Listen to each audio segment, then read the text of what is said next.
في خبر عاجل: صدمة في كأس إفريقيا للسيدات.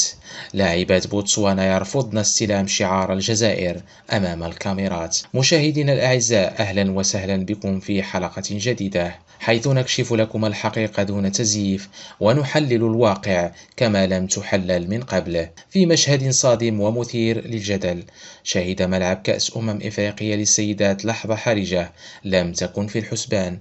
لاعبات منتخب بوتسوانا رفضن بشكل علني وبدون تفسير استلام شعار المنتخب الجزائري في سابقة هي الأولى من نوعها في هذه البطولة. هل هو موقف عابر أم رسالة سياسية مبطنة؟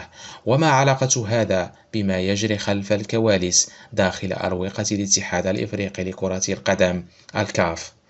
التفاصيل صادمة والتحليل أعمق مما تتصورون، فابقوا معنا حتى النهاية، ولا تبخلوا علينا بالاشتراك في القناة وتفعيل الجرس ليصلكم كل جديد، ووضع لايك للفيديو إذا أعجبكم. متى حدث؟ وفي أي مباراة؟ وما الذي قامت به لاعبات الجزائر؟ كيف ردت لاعبات بوتسوانا المشهد كما وثقته الكاميرات؟ موقف قائدة الفريق؟ صدمة الطاقم الفني والجماهير في المدرجات خلال المراسم الرسمية التي تسبق انطلاق المباراة. وكما تنص التقاليد الكروية المتعارف عليها، قامت لاعبات المنتخب الجزائري النسوي بتقديم شعار منتخبهن إلى الفريق المنافس، وهو تقليد رياضي يدل على الاحترام المتبادل. غير أن المفاجأة الصادمة تمثلت في رفض لاعبات بوتسوانا استلام الشعار دون أي تفاعل أو تفسير. وسط دهشة الحاضرين، قائدة الفريق الجزائري وسط صدمة واضحة أعادت الشعار دون الدخول في أي جدال أو احتكاك، محاولة الحفاظ على الموقف الرياضي. الطاقم الفني بدا مذهولا فيما ساد الارتباك في المدرجات، خاصة وأن اللقطة كانت مباشرة ومصورة أمام الجميع. ما حدث يفتح الباب أمام العديد من التساؤلات. هل هو موقف عفوي ناتج عن توتر بين المنتخبين، أم أنه يحمل رسائل غير مباشرة مرتبطة بالسياقات السياسية أو الرمزية في القارة الإفريقية؟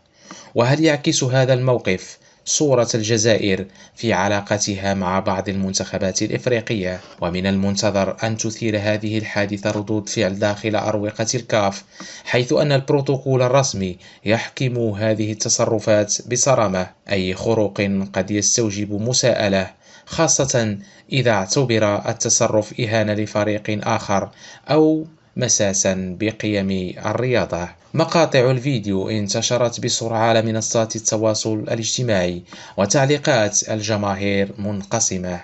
البعض اعتبر ما حدث إهانة صريحة لمنتخب الجزائر، وآخرون رأوا أنه تصرف فردي قد لا يحمل بعدا سياسيا، لكن طريقة التعامل معه هي ما سيحسم الأمر لاحقا.